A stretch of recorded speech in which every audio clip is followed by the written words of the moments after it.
Hey, stylist. Welcome back to another episode of the Stylist Rant podcast. I'm your host, Kristen, and I'm so excited to be back, y'all. I have Tonae here. She's my new co-host, and I'm so excited to just talk about a bunch of things. We always are chit-chatting, talking about things amongst the styling industry. So I'm excited for y'all to get a behind the scenes feel of what our conversations are like. Of course, we have designated topics that we'll be talking about, and I'm excited to tell y'all what we'll be talking about today. So, real quick, before we get into the conversation, y'all know me, Kristen Johnson. I'm the CEO and founder of SCD Luxury Styling. That is my styling company, but also PSU, Project Style University, where I help first generation personal stylists really transform their for fashion into a profitable business. I absolutely love coaching stylists, really helping them to understand that this is a business and not just fun and games. So I hopefully you enjoy this conversation and definitely make sure you tap in with me on Instagram. Make sure you subscribe to this channel if you're not already subscribed, and just stay tuned for more episodes of the podcast. So I want to give Tonae an opportunity to introduce herself. Y'all may already know who she is at this point, but go ahead. One and shout out to my girl Chris for this amazing opportunity. If you don't know, my name is Tonae. I am a wardrobe stylist and image consultant. I'm also the CEO and founder of Style Phonetic Stylings. We are a boutique style wardrobe styling firm, but we specialize in all things fashion. So if you need anything, make sure to follow us. We also have a YouTube page as well, the Style Phonetic channel, which is also all things fashion. So I'm just wrapping up actually my latest web series, the Stylish One web series, season one. And that basically covers my time in Milwaukee, where I had an internship at Kohl's, which is kind of what we'll be talking about today. So again, thanks Chris for the awesome platform, and I'm excited for you guys to hear what we'll be talking about. Yes, and we're going to try to keep it real honest and true over here. I definitely try not to sugarcoat things, and we all know Tony doesn't either. Well, if you don't know, now you know. So yeah, I mean, I feel like people just be trying to make it seem like the styling industry is so perfect or, everything is glamorous, and it's really not. But that's what makes it, a fun and exciting industry to be in. So we're going to talk about internships today, y'all. As Tonae mentioned, she just got back from her internship, a 10-week internship. So welcome back to Baltimore. So tell us a little bit about, that opportunity, how it came about, because I feel like I always get questions about how to get an internship, where can people find internships that are styling based, that are fashion based. They're so hard to come by, or you need all of this experience to get the internship. So tell us a little bit about the process of getting it and then how your experience was. Us with the opportunity to be able to go back to school to finish my bachelor's degree. So I currently attend Morgan State University. Shout out to all my HBCUs. And I am currently majoring in fashion merchandising. So I definitely told myself, like, look, this time when we go back to school, like, you feel me? Like, we're going to make it count. Like, this is going to count. Like, we're doing it big. So, just really linking with like my advisors, my department chair, just to kind of see like what opportunities were out there. So one of my advisors, she saw that, I was super interested in, elevating myself within this industry. So she introduced me to the NRF. So the NRF is the National Retail Federation Foundation. And that is a nonprofit of the NRF, which is just the National Retail Federation. And they host a student program. So this is like a 5-day event where they bring students from all over. They not just fashion students, but all students in majors that can basically benefit the retail industry. So business, accounting, cyber, fashion, things like that. And with this program, we're actually able to sit down with like CEOs of major companies. We're able to sit down with executives, really get to meet and greet and shake hands, with the higher ups of these companies. And also at this program, they offer a career fair. So fast forward, I was awarded a scholarship to attend the NRF. And while I was there, I was able to my first day there, I was actually able to visit the Kohl's.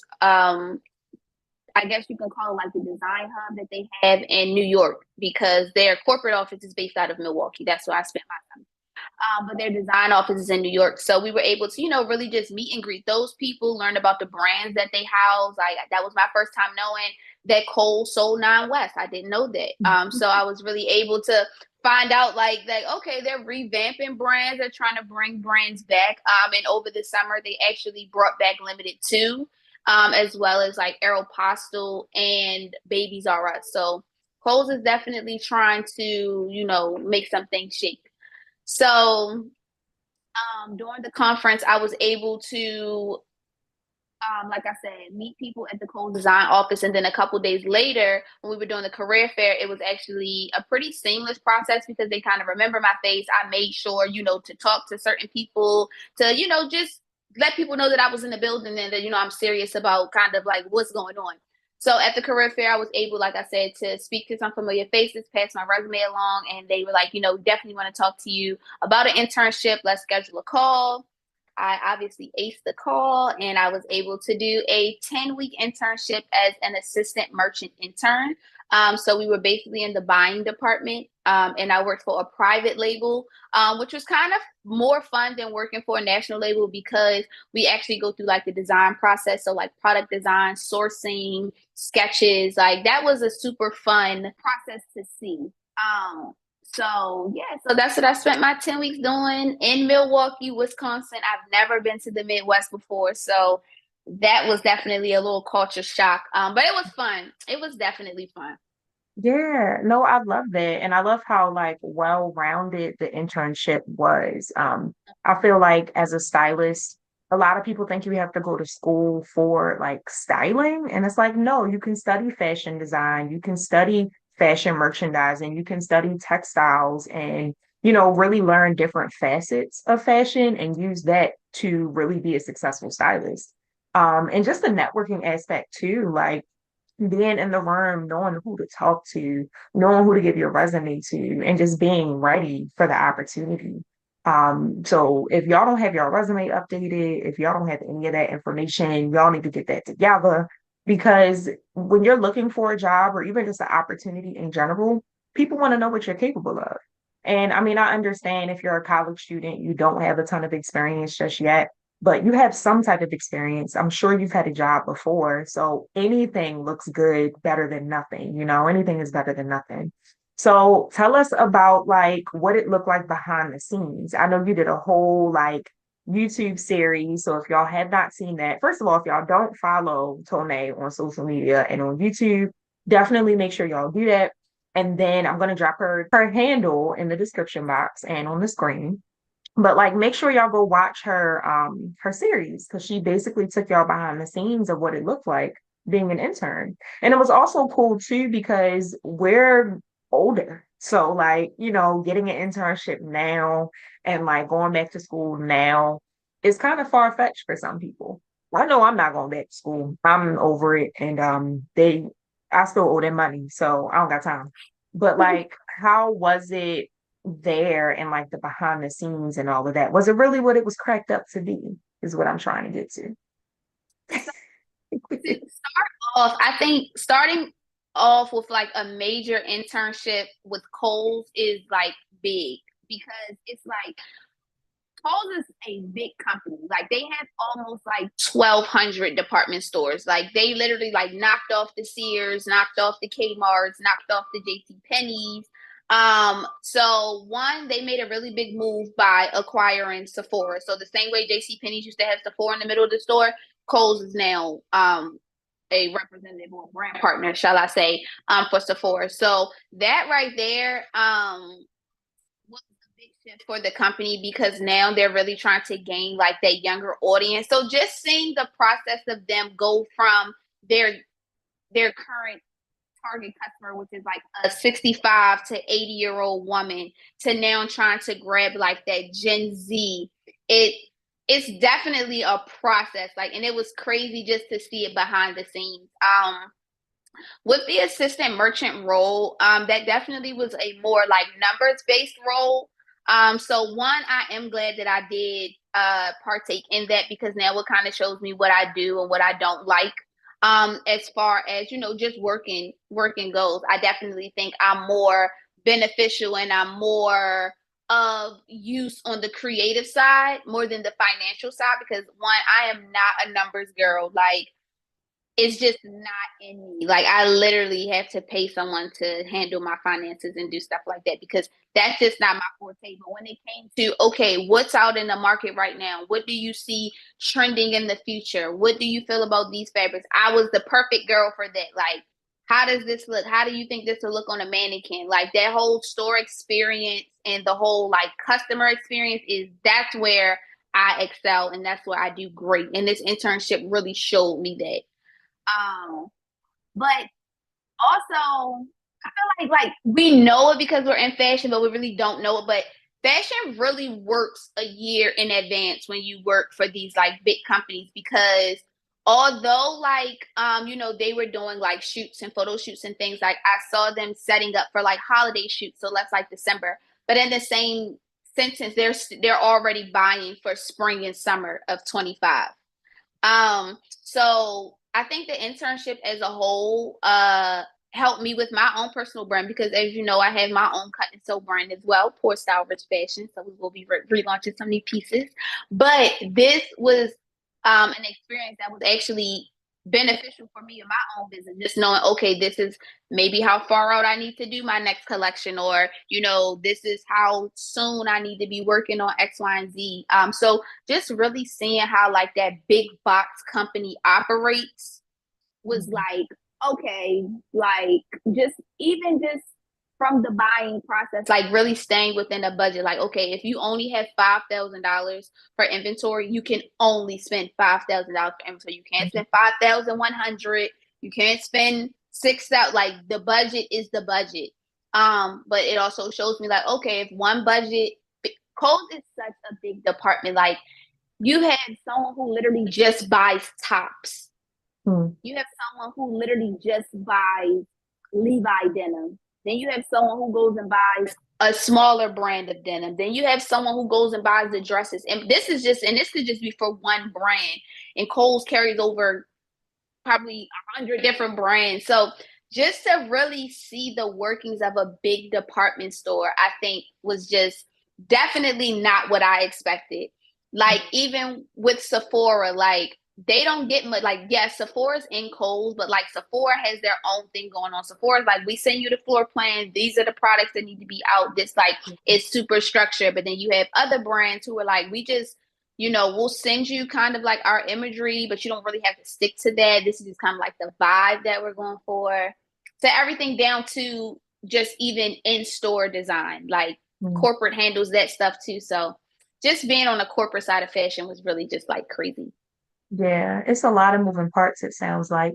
And I mean, as stylists, I feel like we don't even think about that side of fashion, especially just retail in general. I know for me, like I used to want a retail job really bad because I knew that once I got the job, I would have some type of experience in fashion on my resume. But now, years later, I'm like, I hate retail. I'm so thankful that I no longer have to have a retail job. And I just stopped paying attention to it. But I know you reminded me, and quite a few other women that I've spoke to recently reminded me of how important it is for stylists to pay attention to retail. You don't got to know like the numbers or anything like that, I don't think. But it is important to see like what's happening in retail because it definitely affects stylists. It affects our business, it affects how we work, it affects what we're buying. I'm not super big into trends, but I think it's important to know like what's available to me, and what's available to my clients and what they're seeing and what they're finding. So I think all of that is really important. What's one of the biggest things that you would say you learned from this experience? Like one of the things that you will put into your business now as a stylist?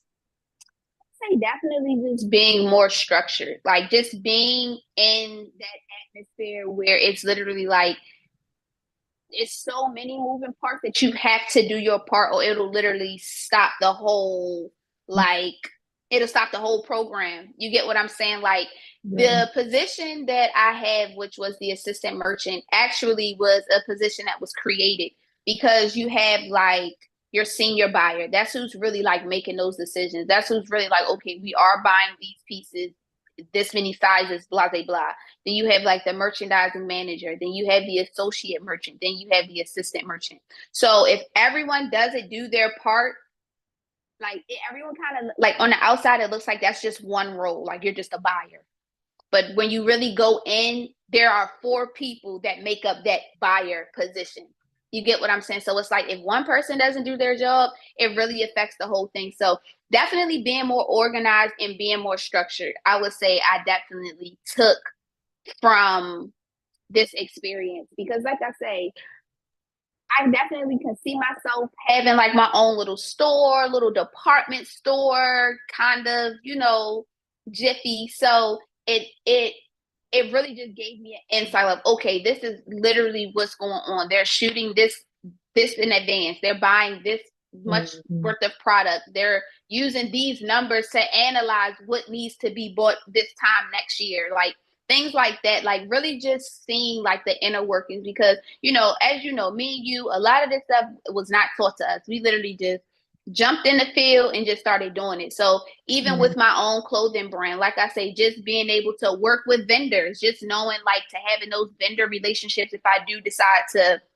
expand, my brand with okay, I'm gonna still do my cut and sew, but I may want to add, specialty pieces, one-off pieces, things like that. Just knowing how to reach out to vendors, knowing how to find vendors, just learning how to build those relationships. Definitely like more organization, more structure, always more professionalism because you can always be more professional. So Mhm. I think that's really what I took from this experience. Yeah, I love that. I mean, and heavy on the professionalism because some of y'all, I don't know what y'all be doing, There's but there's actually a debate right now going on Twitter. There's a young lady. So I guess she had a job interview and she wore like shorts, but you can tell they're like trouser shorts. Like Mhm. you can like so it's like I get what she was going, but also, and this could be another segment. It's not about what you wear; it's where you're wearing it to and how you're styling it. If she would have Mhm. styled that outfit so much differently, she could have gotten away with wearing those shorts. But Mhm. I was saying that to say the recruiter basically told her like, those shorts are not appropriate. And we want to reschedule it to come back. And then you have one side of Twitter like professionalism is based out of racism and da da da da da. And then you have the other side that's like, what's up with these new kids that don't want to get dressed anymore? And it's like, I understand both sides, but it's like also at the same time, I'm always going to side more with the professionalism is professionalism. It doesn't matter where it came from or who has to do it. Like, that's just the standard. So Yeah. it's funny that Yeah, yeah. you said that. What was the job interview for? Like, who was the company? That I don't know. This was just like a little TikTok Mhm. video. I definitely can do some more research and get back with that. But just skimming over the video, that was the gist, and she just didn't understand, like, what the problem was. But like I say, it's not it's not usually the garment piece because I mean it passed the finger test. Like it wasn't that. I just think it was again how the whole outfit was styled. It's all about presentation. You Yeah. get what I'm saying? And like Yeah. I say. So it's just Yeah. funny that you brought up professionalism. Yeah, I think professionalism as a business owner, you have to be top tier. Especially being a small business owner like most stylists are. People, it's just you. So people are comparing you to other bigger brands or maybe even other smaller companies or businesses that they worked with already. So it's like you've got a lot of competition and you want to make sure you don't do anything that's going to make somebody feel like they didn't make the right choice by investing in you. So you Exactly. got to be professional and not just how you look, but like how you communicate, like via email, like what you're saying, like your processes, your structure, how you run your business. So I'm glad you brought that up because structure is so important. I know for me, I don't get anything done if it's not written down on my to-do list, if it's not on my calendar. Like I have to have like, and I'm real old school too. So I write stuff down still. I still use technology as well, But it's like for the most part, I write a lot of things down and I make sure I check it every day. People have planners that they don't even check. Like, what's the point of having a plan if you're not going to look at it? I don't get it. I mean, and I've always been like this, so maybe I'm just being biased. But I learned early on that if I'm not organized, I'm going to forget. I am very forgetful when it comes to certain things. So I have to like have it right in front of me. And that's the best way to do it, writing it down for me. But relationships was another thing that you mentioned too, which I think is a big deal. Because I know I learned throughout my career that relationships is what makes you a stylist. All about relationship building, being a stylist, running your business, like building relationships with your clients, building relationships with vendors, like you mentioned, with brands, with boutiques, with designers, with hairstylists, makeup artists, other industry experts as well. Like you have to learn how to communicate and talk to people and also maintain those relationships. Like you're not just going to be sending people DMs asking them if they want to be on your team. Like, no, send them an email. Like maybe even give them a call, set up a virtual Zoom, like something, meet them for coffee. I just feel like the old school way of networking and communicating, um, it's what sets the foundation for, how successful you are going to be in this industry. And to mention like what you were saying about the new kids and what they're doing now, as far as like dressing and things and like showing up professionally too, I feel like they just don't know because of how our, society is today. Like COVID, everybody was working from home. Business professional is business casual or power casual now. I feel like there aren't too many people that are dressing up for work anymore. And with them being new to the working force, they just don't know. So they're just going off of like what they think. And nobody's out here saying, this is professional, this is casual. Like nobody's actually saying that. And I feel like they should, especially as corporations and like companies. Like y'all should be telling y'all employees what is appropriate and what's not. Like don't just assume people know, especially as a stylist. Like y'all should know. So do your research if you don't know, or ask someone who is professional or ask someone who is business casual, like, what does that look like? Because you don't want to put yourself in a situation like this young lady, having to come back for an interview for a job that she don't even know if she's going to get at this point because she didn't already made a bad impression. Like, And so, that's another thing that I want to kind of piggyback off of, just even going back to the relation aspect. First impressions are key. You only get one mhm, time to make a first impression. So just saying that, even to say as an example, when we went to the NRF, they told us, please print and bring copies of your resume. There was a young lady up there. She had no resume. She's like, oh, I must have missed the email, or I didn't think I was gonna need da da da da. Like, the old school way of networking, like Kristen say, is yes, it's going to set the foundation, but it's also going to set you apart. Just in mhm, this day and age of digital this and digital that, tangible things are what stays on people's minds. So handwritten cards, phone calls, just showing up, like things like that really matter. So we might have to go back to the old school way of doing things. I also think, like, growing up, a lot of our parents had 9 to 5s. You get what I'm saying? A lot of our parents had mhm, office jobs, things like that. So we saw them leaving and coming every day in business formal, business casual wear. Whereas though I feel like now, like you said, Chris, a lot of people work from home, or people have unconventional jobs where they don't have to necessarily put on a suit and tie or put on a pencil skirt or things like that. So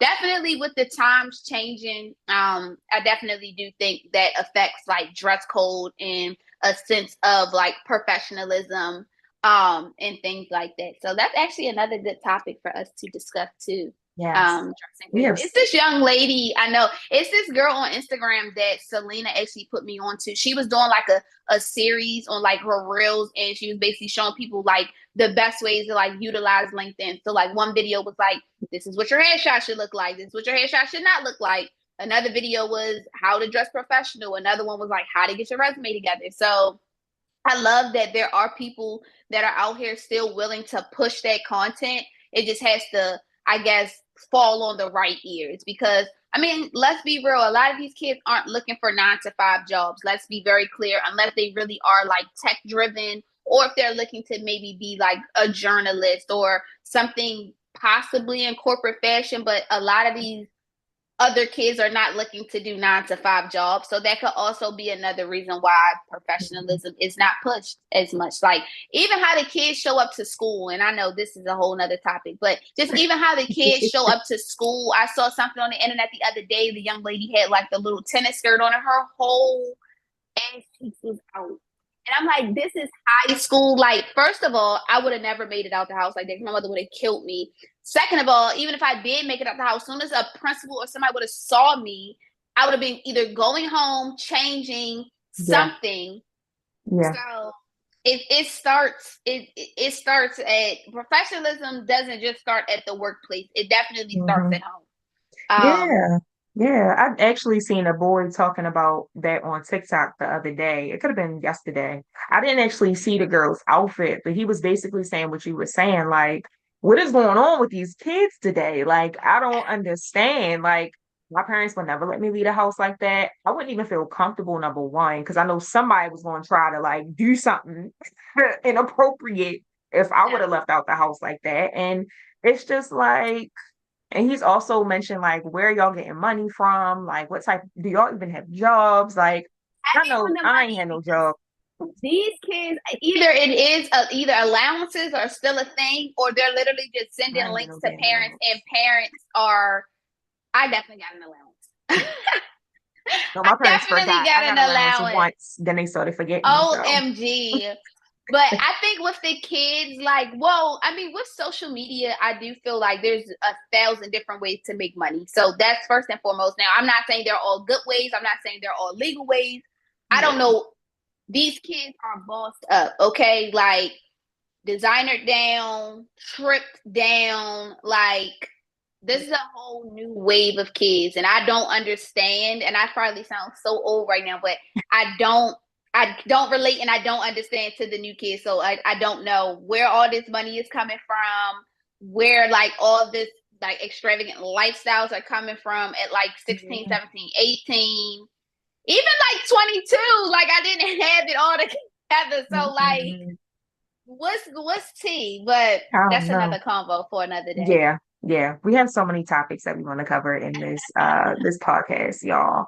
But we can go on and on about a little bit of everything. But really, I want to bring it back to the internship piece. I know we talked about relationships and how important they are. I know we talked about structure and how important that is.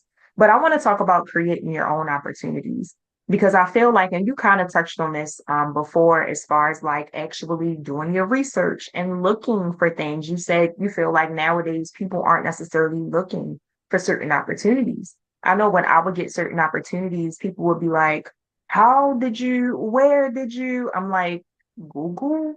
Like, what do you mean? Like, look for it. Like, I don't, I've grown, I grew up the type of way where I did a lot of things like on not to say on my own, but I don't even know the right word that I'm looking for, but y'all might know what it is. But I took Self-sufficient. You are self-sufficient. that, or I just took initiative. Like I knew what I wanted, and I knew that it wasn't just going to fall in my lap, or somebody just wasn't going to randomly send me a DM like, here's a job. Like nobody's doing that. So I had to look for the opportunities I wanted. And if I was looking and could not find them, I asked for help. And if I asked for help and nobody helped me, I created my own opportunity, either in that order or, whatever I was feeling like that day. So I say that to say for the first internship that I had, I basically created that own opportunity. I mean, I didn't necessarily like create the internship, but that was when I was in college. I had just got my first retail job. This was 2013 at Children's Place. And I was pressed because again, I didn't have no like real fashion experience, but I knew what I wanted.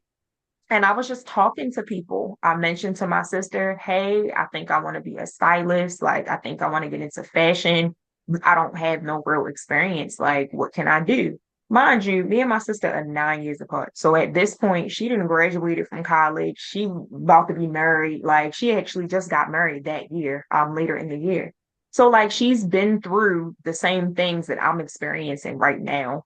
So if you have an older sibling or someone who is doing what you want to do right now, I think it's important to reach out to them, ask them for help. I mean, and not everybody's willing to help you. That's their problem. But, just go in being optimistic, go in like seeking help and being open to, what it could lead to. So I told her what I was interested in. She actually, I don't know how this happened, but she mentioned something to her friend, and her friend's cousin at the time owned a boutique. And I think Maria, she probably was in like her 30s or 40s at the time. So she called herself a stylist, and she also owned a boutique in Baltimore. And I had never heard of this woman before, never seen her a day in my life. But because I was so excited to get the experience and like do all the things, I said, all right, bet. It wasn't paid. It wasn't like nothing like crazy ridiculous, but it was an opportunity for me to get my feet wet, an opportunity for me to learn something new and to talk to somebody who was basically doing what I wanted to do. So I feel like it's important to be open to the process and not to feel like everything has to look just one way. I feel like nowadays, like young stylists or just young entrepreneurs in general that are in fashion are wanting everything to be paid. Like maybe I had a job on the side. So I wasn't depending on that internship to pay me anything. Although, I was there quite a few times out the week. I was spending my time there. Your time is valuable. I get it. But sometimes not everything has to be like a monetary type of thing. It can be knowledge, it can be experience, it could be an opportunity that could lead to more money. It can be something that leads to money. It doesn't always have to be money. But again, I had a job, so it was cool. I wasn't broke. So I say that to say, like, when it comes to like internships, I feel like it is important to be open and to be okay to creating your own opportunities. And after that, I had the knowledge and the experience to then apply for an internship at Nordstrom, which then led to other opportunities, corporate wise, that helped me to get here today. So, like, again, like, you never really know what something is going to lead to. But what was your first internship? Like, what did that look like for you, Tonae? If you Honestly, remember. right. Like honestly, like my first like real like internship was like working for my mom. So my See? mom, when she was doing like her, so my mom had an event service where, like event styling service, but then she also transitioned into like bridal styling. I guess that came from like planning I all the forgot weddings about and that. things like that. So I feel like I was her first like intern for like helping with like honestly, like, and it's gonna sound crazy, like Kohl was my first like official internship, which I Hmm. know sounds crazy, but it goes back to like, and Chris will tell you, I created all my own opportunities. I don't care what it was. Anything you saw me do, 9 out of 10 times, I probably put that together myself. Hmm. Whether like, so because now I'm really like thinking back, like I really think my first little internship was working with my mom when she had her event styling company and then transitioned into her bridal styling. That's what really got my foot into the door with the whole styling thing. Cause I'm like, okay, I like this. I think it might not necessarily be the bridal aspect. I was like, so I want to do editorial styling. So when I came back from New York in like 2013, I called Chris and I'm like, I'm about to do a shoot. Hmm. Like, did you want to come help me out? Like, but this is what I want to do. Like, I want to do photo shoots. I'm talking about, I put the whole team together. I grabbed all the clothes. Like, I grabbed everything. Like, I booked the model, the Yeah. photographer, the makeup. I did it all. So, not to like toot my own horn or sound crazy, but like, I really had no path set out for me. Like, and I think that that is another reason why I am so well rounded in fashion. And it's just not like, Hmm. oh, okay, Tonae's a stylist. It's like, oh no, I can go to Tonae for tailoring. I can go to Tonae for sourcing. I can go to Tonae for Hmm. cut and sew, embroidery. Like, I try to be super well rounded because, like, first of all, I'm an Aries, so it's like I need to be good at everything. That's first and foremost. Like, there can't be any competition anywhere because it's like, all right, let me. So, but I honestly think like my first official like internship with a company was Kohl's because anything else I did, not to be funny, because I have done a lot of free work for different creatives and different Mm-hmm. brands, but a lot of like the jobs and brands I worked with was paid. Yeah. But it came from me creating my own portfolio. Like I Mm-hmm. did stuff and paid for stuff myself so that I could have the portfolio to then go and be like, okay, even if this is an internship, it needs to be paid because I have the experience. I have the, and I'm not Mm-hmm. saying that that's everyone's experience, and it's not going to be everyone's experience because you Yeah. got to think, Chris, like we grew up with the internet. Like while the internet was developing, so were we. So we were able to like trial and error like a lot of Mm-hmm. things. Like when me and Chris first started out, blogging was it. That is how the girls were making money. The And girls it's were coming back. blogging. Yes. The girls were blogging and the girls were YouTubing. And 9 out of 10 times, your YouTube was connected to your blog and vice versa, whatever the case may Mm-hmm. be. So it's like when we first came up, me and Chris was blog every day, blog once a week, whatever the case may be. So with that, we were able to build a portfolio, build a website, like actually be like, okay, if I have a blog post, that means I need to go take pictures for these blog posts. So now Mm-hmm. you have content now. So I think us growing up was definitely a little different because it was super experimental. Right now, it's like if you put something on the internet, it's like final. It's like that's it. That's what's out there. That's what people see. That'll be their first impression of you. Like I'm pretty sure if somebody saw my first styling, they would be like, "What did this girl think she was Mm-hmm. doing?" Like everybody might not love that, but now seeing my style, it's like okay, obviously it's more refined, more detail oriented because it was a trial and error process. Um, but I guess to answer your question, my first official internship with a big company was Kohl's for 10 weeks, and it Mm-hmm. was paid. Yeah. I mean, and I love that you kind of emphasize that nobody's path looks the same. Like the path to success, first of all, I think it's important to figure out like what success actually means to you. And then also understand like your path to wherever you're going or to accomplish your goals is going to look different. Both, although we're both stylists, both of our paths to, our journeys or our journeys in our careers look completely different. And we have worked together in the past on different projects, on different photo shoots. And a lot of what I do, I've learned from her. And I'm sure some of the things that I've done, she's learned from me too. So it's just like, don't feel like you always have to like go for the person who has all these followers or who has all these clients. Like, look right beside you and see, like, who's a friend that I know that is doing what I want to do or doing kind of close to what I want to do, who I can partner up with, so I don't feel like I'm alone, so I don't feel like I'm by myself. Like, it's so many people out here that I'm sure you can think of that, could be helpful to you and that could help you in your career right now. So, we have some extra time. So I want to spend some time kind of talking through, like I want to do something fun. I was going to say like a rapid fire questions, but I don't know. What you think we should talk about? That's important that we haven't mentioned already. What is, because since we're keeping it real, what is your biggest pet peeve about what you do? My biggest pet peeve about what I do is a lot. What's Um, what's your top pet peeve? Like, what's like, okay, like you might not even work with that client again. Like, I just don't like, and this is just an overarching thing, but I just don't like that clients make assumptions about what it is that stylists do. okay, There are so many different types of stylists, and there are so many stylists that are the same, but we all do what we do so differently. There is no one way to like do this styling thing. And I just feel like these humans that we're working with should learn to give people a chance. And not just, or just things in general, like give people a chance, but also give like clothes a chance. Like just because something looks one way on one person doesn't mean it's going to look that way on you.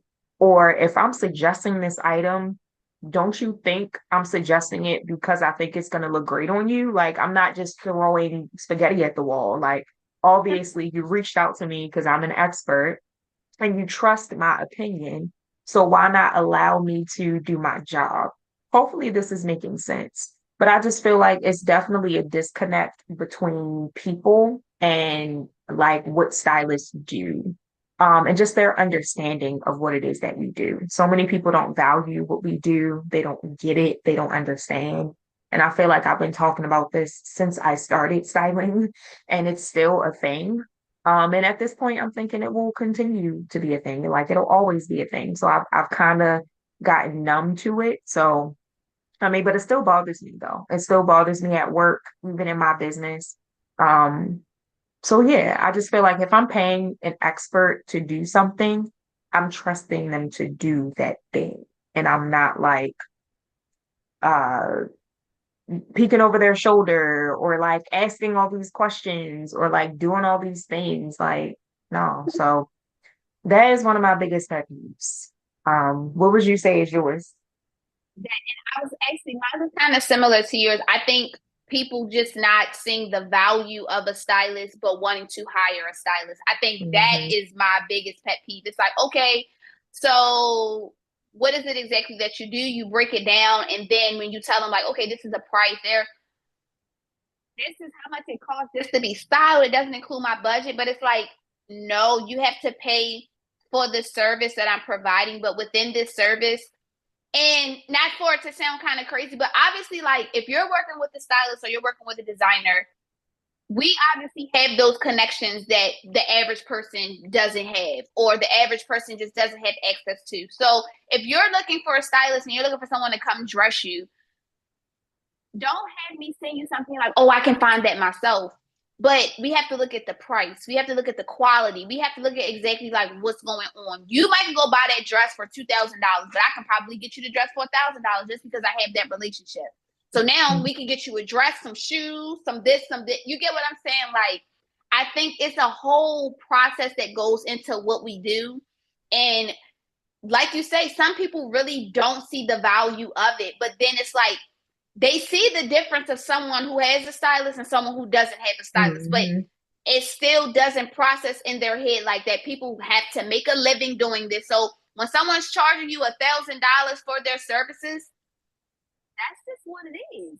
Yeah, And yeah, even if someone's charging you $100 for their service, just know that 9 out of 10 times, someone who's charging you $100 is not going to give you the same quality as someone charging you $1,000. So mm-mm, for you to love someone's work and for you to admire them and to take the time to reach out to them and then be offended or bamboozled by their rates and prices, to me is insane. So again, yeah, it shows that there isn't a lot of value, because even with like designers, people have to understand designers and stylists are very different. A designer can cut and sew that project and sell it directly to you and make that profit. That's what it is. With a stylist, we're not, a lot of stylists are not cutting and sewing these pieces. So not only do I have to now take my time to find the design or find the aesthetic that you're looking for, that's time, money, gas, eyesight, that's all of that. Now I have to go to the designer and, okay, my client's a size 6. You only have this in a 2. Well, I need it in a 6. Now that's time I have to, if you have a good relationship, it's okay, we can do this. If not, it's, oh, we don't sell. Like, it's just a lot that yeah, goes into what we do. And for people to not value or not want to pay, I think that is just what my biggest pet peeve is. Because it's like, okay, you'll go to McDonald's and something that was just on the dollar menu yesterday is now $3. You're not questioning nothing. You're buying it. You're keeping it moving. hmm, You get what I'm not saying? yeah, Comparing to McDonald's, but I'm just saying like certain. I just feel certain industries are not questioned about pricing. When you go to the nail salon and they do your nails and the price comes out to $150 for just a overlay and some, you get what I'm saying, some designs, hmm, no one's questioning that. But when I ask yeah, people to, hey, you have to actually pay for my time and you still have to pay for your clothes, like I don't see where the yeah. disconnect is. That you're paying for a service. Hmm. It's what people want to prioritize. Like, you don't want to prioritize yourself when it comes to clothing, but you would prefer, but it's just like this, like people pay to get their hair done, they pay to get their nails done, they pay to do all the things, but they don't want to pay someone to help them to find the right clothing. They prefer to do it Yeah. on their own and continue like returning stuff or not finding what they want or Wasting their finding things time. that don't necessarily flatter their shape. Like, obviously, you need help, and it's okay. Like, that doesn't make you less of a person. Like, I think too, something that ties into that is people's mindset, like about what they are comfortable with investing in versus what they're not. And because styling is still seen as something that is like, at least I think it is, although we have all of these styling services and like box style boxes and all the things, and now I still feel like people don't understand the importance of what they're wearing every day and how much time it takes for someone to put the work into finding something that works personally for them, like their body, their measurements, their like all the things, like their lifestyle, like their personality. Like we're not just going to the store and like grabbing stuff, like grabbing what's on the mannequin. Like it's a lot of time and intention that goes into putting a look together for someone, multiple looks. So that's what I'm in the business of. I'm in the business of styling, but I'm also in the business of shifting people's mindset when it comes to style and when it comes to fashion. Because like I said earlier, it's so many assumptions about what we do. There's so many assumptions about what fashion is, what style, what having style is.